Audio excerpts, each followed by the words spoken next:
اس کو تو مطلب فروٹفل ہو. دیکھیں انڈیا کیا کر رہا ہے, دیکھیں انڈیا کیا کر رہا ہے, انڈیا یہ کر رہا ہے کہ اپنا مین پاور جو ان کا باہر چلا گیا ہے, چائنا میں, مڈل ایسٹ میں, امریکہ میں, ان کو انسینٹیوائز کر رہا ہے کہ وہ دوبارہ آئیں. لیکن یہاں پر یہ نہیں ہو رہا نا. اس سے پہلے کیا کیا تھا انڈیا نے, اس سے پہلے کیا کیا تھا؟ ہم ابھی اس فیز میں جس میں انڈیا گزر چکا ہے.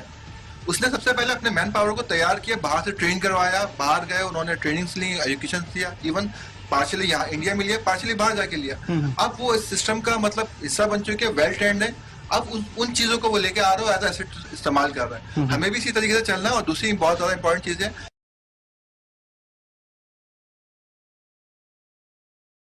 صاحب نے کہا تھا کہ ہمیں اپنے تعلقات جو انڈیا سینٹرک, اگر ہم ہماری جو سوچ یہ ہے کہ جی ہندوستان سے تعلقات خراب ہوں گے تو ہم ڈیولپ نہیں کر سکیں, یہ ہماری سوچ میں میرے خیال ہے اس میں تبدیلی آنی چاہیے.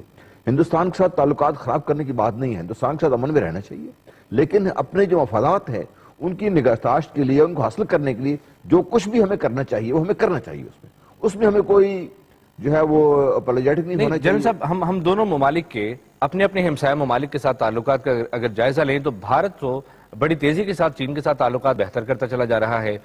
چین کا جو ٹریڈ والیوم ہے وہ بھی گزشتہ برسوں میں بھارت کے ساتھ بڑھا ہے. اور اگر پاکستان کی بات کی جائے تو پاکستان کا ایران کے ساتھ ایک گیس پائپ لائن کا معاہدہ تک پورا نہیں ہو پایا. افغانستان کے ساتھ تعلق بہتر کر کے ہم سینٹرل ایشین سٹیٹس تک نہیں پہنچ پائے. تو پھر بہتر کون موو کر رہا ہے؟ دیکھیے سچویشن وہاں پہ یہ ہے کہ چونکہ چائنا اس پوزیشن میں ہے دینے کے لیے, تو چائنا کا ٹریڈ انڈیا کے ساتھ بہت بہتر ہے. باقی جہاں تک تعلق ہے پاکستان کا, یس میں یہ سمجھتا ہوں جیسا بیگم صاحب نے فرمایا تھا, ایران کے ساتھ ہمارے وہ ریٹنٹس نہیں ہیں, ایران کے ساتھ ہمارا کشمیر کا مسئلہ نہیں ہے, یا ایران کا پاکستان کا مسئلہ یہ نہیں ہے.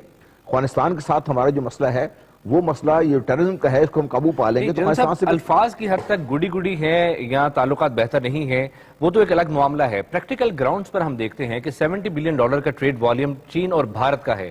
پاکستان اور چین کا اگر دیکھا جائے تو وہ صرف $8 بلین ہے.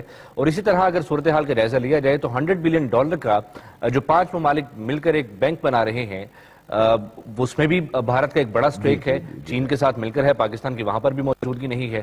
پریکٹیکل گراؤنڈز پر پاکستان کہاں سٹینڈ؟ دیکھیں وہی آپ سے عرض کر رہا تھا نا کہ بھارت نے اپنے آپ کو اس پوزیشن میں لے آئے ہیں, اتنی بڑی اس کی جو انڈسٹری ہے, اتنی بڑی جو اکانومی ہے, اس پوزیشن میں اپنے آپ کو لے آئے ہیں وہ لوگ. کمزوری ہماری ہے. یہ میں جو پہلے سے ہی کہہ رہا ہوں کہ ہمیں اپنے گھر کو پہلے ٹھیک کرنا ہوگا اندر سے.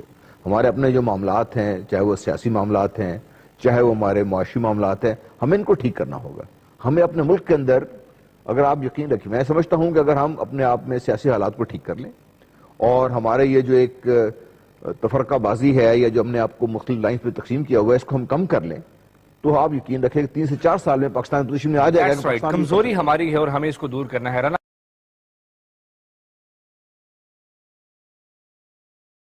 میں ایک اور بیان دیتا ہوں. عمران صاحب کل یا پرسوں گیا ہے مودی سڈنی میں, اس نے کوئی 30-40 ہزار لوگوں کے سٹیڈیم بھرا ہوا تھا کہ پیسے واپس لاؤ, واپس آؤ, سرمایہ کاری لاؤ انڈیا میں, میڈ ان انڈیا بنو, میڈ ان انڈیا کی تحریک چلائی ہے.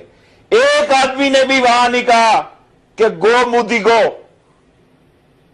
نہیں یہ کیسے کریں گے؟ اس نے شرم سے یہ نہیں کہا کہ میں چائے بیچا تھا.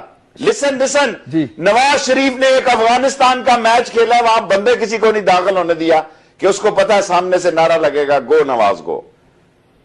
سکول بچے سکول داخل ہوتے ہیں, گو نواز گو کے نعرے مارتے داخل ہو رہے ہیں. ہیڈ ماسٹر مار رہا ہے بچوں کو. سکول سے چھٹی ہوتی ہے, مشن سکول سے بچے نکلے ہیں, کل میں نے پروگرام کیا ہے, سارے یک زبان ہو کے نعرہ لگا رہے ہیں. یہ چھوٹے چھوٹے بچوں کا جو نعرہ قومی نعرہ بن گیا نا, یہ فرق ہوتا ہے قیادت کا. کہ مودی گیا امریکہ میں تو ہزاروں لوگ ٹائم سکوائر میں تھے, ہزاروں لوگ. مودی گیا سڈنی میں تو 40-50 ہزار لوگ اس سٹیڈیم میں تھے جنہوں نے یہ سرمایہ کاری واپس لینے کے لیے. آپ جاتے ہیں تو وہی 2-4 کن ٹوٹے اور 2-4 ایسے ہی